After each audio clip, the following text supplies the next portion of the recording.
नमित, अब ये माना जा रहा है कि 3:30 बजे प्रेस कॉन्फ्रेंस होगी और पूरे देश की निगाहें आज इस प्रेस कॉन्फ्रेंस में है। तो माना जाए कि आज 5 राज्यों में जो विधानसभा चुनाव हैं उनमें तारीखों का ऐलान हो सकता है या कुछ और सहूलियत को लेकर भी बातचीत हो सकती है।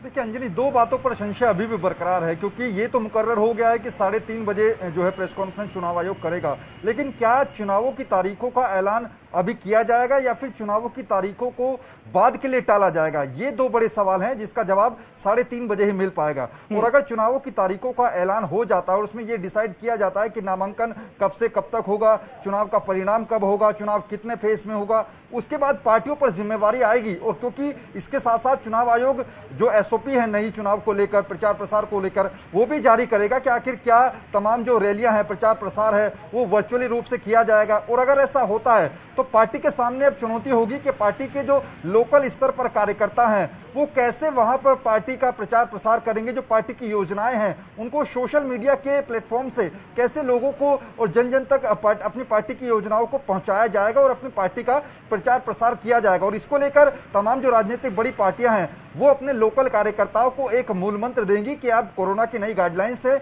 इसी के तहत हमें प्रचार प्रसार करना है, तो आप सोशल मीडिया के तहत लोगों तक हमारी योजनाओं को पहुंचाइए। अब दूसरी बात पर आते हैं कि आखिर जिन राज्यों के अंदर चुनाव होने हैं, जो मेरे सूत्र बता रहे हैं यूपी के अंदर 7 से 8 फेज में चुनाव आयोग जो है चुनाव करवा सकता है। मणिपुर और गोवा की बात करें, क्योंकि ये काफी छोटे राज्य हैं अंजनी, यहाँ पर एक फेज में चुनाव हो सकता है। उत्तराखंड की बात करें, वहां पर 70 विधानसभा सीटें हैं, वहां पर 2 फेज में चुनाव हो सकता है। हालांकि केवल ये सोर्सेज से जानकारी मिल पा रही है सूत्रों के मुताबिक। पंजाब की बात करें तो वहां से 2 से 3 फेज में चुनाव जो है वो कराए जा सकते हैं। तो ये छनकर बातें फिलहाल सामने आई है, हालांकि इस पर आधिकारिक पुष्टि जो है वो अभी नहीं की गई है, उसके लिए हमें थोड़ा सा इंतजार करना होगा। लेकिन इतना जरूर कह सकते हैं कि चुनाव आयोग के लिए बेहद एक चुनौतीपूर्ण रहेगा, क्योंकि जिन तारीखों का ऐलान किया जाएगा उन तारीखों के अंदर वहां के प्रशासन की जिम्मेदारी होगी और चुनाव आयोग की जिम्मेदारी होगी कि कैसे चुनाव कोविड प्रोटोकॉल के तहत इन चुनावों को संपन्न कराया जाए।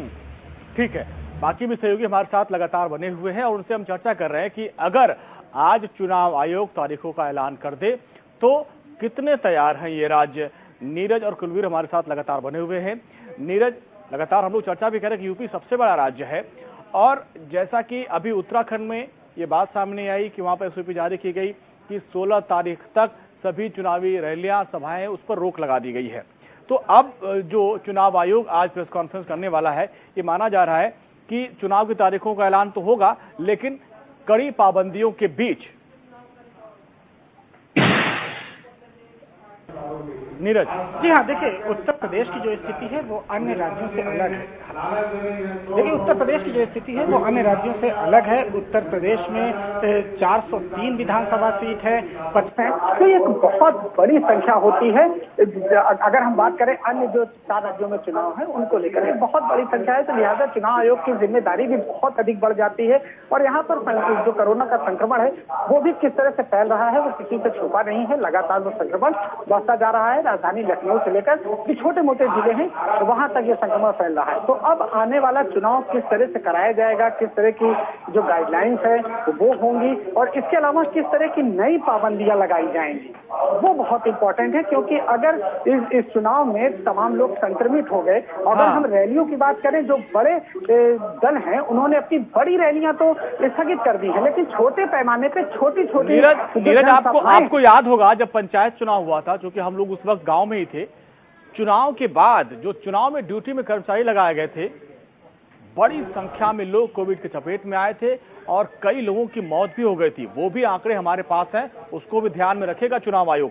हालांकि कई आंकड़े छुपाए गए थे लेकिन बड़े पैमाने पर लोगों की मौत हुई थी जो चुनाव ड्यूटी में थे।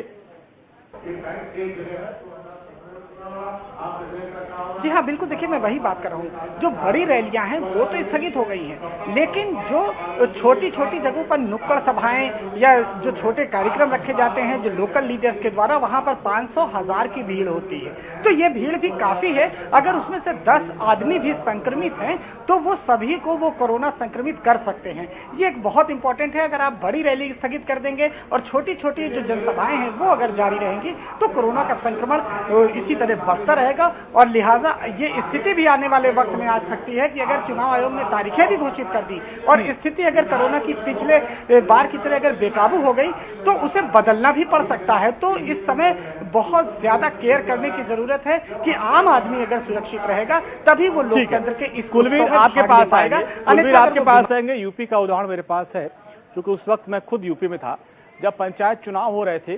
भाई देखिए, जो चुनाव ड्यूटी में लोग तैनात थे, जो बूथ पर तैनात थे, वहाँ पे कितने लोग आ रहे हैं, क्या आ रहे हैं, किसी की कोई हिस्ट्री नहीं थी। ऐसे में हमने देखा था कई बूथ पे तो कोविड प्रोटोकॉल का पालन भी नहीं किया गया था और बड़े पैमाने पे लोग कोरोना के चपेट में आए थे और बहुत सारे लोगों की जान भी गई थी।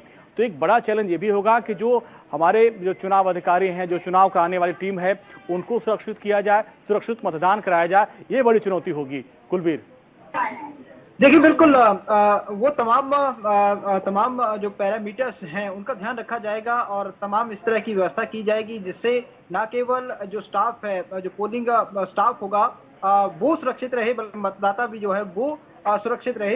ये सुनिश्चित किया जा रहा है चुनाव आयोग की तरफ से। और पंजाब की यदि बात करें तो पंजाब के ये कहें कि अभी तक कोरोना की वजह से 16,000 से भी अधिक मौतें जो हैं वो हो चुकी हैं और 6.5 लाख से ज्यादा जो लोग हैं संक्रमित पंजाब में हो चुके हैं कोरोना से। और अभी का जो आंकड़ा है 9,000 के आसपास है जो एक्टिव केस हैं। तो यानी पंजाब में भी एक बड़ी चुनौती है, लिहाजा यहाँ पर भी वो तमाम पैरामीटर्स जो हैं वो सख्ती से लागू करने होंगे जो कि कोरोना के लिए जारी किए गए हैं। नमित, एक बड़ी चुनौती ये भी होगी कि ये जो हमारे जो कोरोना वॉरियर्स है, जो चुनाव में ड्यूटी जिनकी लगती है, उन लोगों को ये भरोसा दिलाना कि नहीं भाई आप चुनाव में जाओ, आप सुरक्षित रहोगे।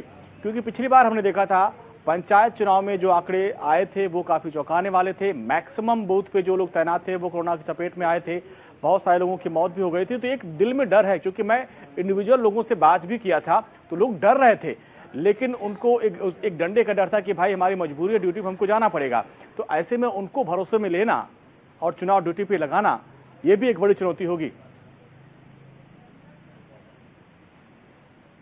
देखिए, बिल्कुल चुनौती इसलिए होगी क्योंकि जिन राज्यों के अंदर चुनाव होने हैं वहां पर भी अब पिछले 2 दिन की बात करें तो कोरोना ने रफ्तार पकड़ी है। यूपी की बात करें तो यूपी में भी पिछले 2 दिनों में काफी ज्यादा केसेस आए हैं। तो ऐसे में अगर चुनाव आयोग चुनावों की तारीखों का आज ऐलान कर देता है तो जो अगर हम चुनावी सेंटर पर बात करें जहां पर मतदान होता है, वहां पर जिन लोगों की ड्यूटी लगती है या फिर जो लोग वैक्सीन लगाते हैं, वैक्सीनेशन सेंटर पर जो हेल्थ वर्कर्स रहते हैं, उन लोगों को आखिर अगर चुनावों की तारीखों का ऐलान होता है तो क्या 10 जनवरी के बाद में उन डेट के बीच में कितना गैप रहेगा, कितने दिन का गैप रहेगा, और क्या उस गैप के अंदर सभी कोरोना वॉरियर्स को जो बूस्टर डोज की बात आ रही है क्या वो बूस्टर डोज दे दी जाएगी, ये भी सबसे बड़ा सवाल है अंजलि, क्योंकि 10 जनवरी के बाद बूस्टर डोज लगनी शुरू हो जाएगी। तो ऐसे में स्वास्थ्य विभाग के सामने चुनौती होगी कि सबसे पहले प्रायोरिटी उन लोगों पर रखें जिन राज्यों के अंदर विधानसभा चुनाव होने हैं और जो वहां पर कोरोना वॉरियर हैं, जो कि मतदान के लिए ड्यूटी पर रहेंगे और स्वास्थ्य विभाग में रहेंगे, जो वैक्सीनेशन सेंटर पर रहेंगे। तो स्वास्थ्य विभाग के सामने चुनौती होगा कि जितने दिन का गैप 10 जनवरी के बाद चुनाव की तारीखों के बीच में होगा, उस दौरान उस गैप में सभी कोरोना वॉरियर्स को बूस्टर डोज भी लगवाई जाए।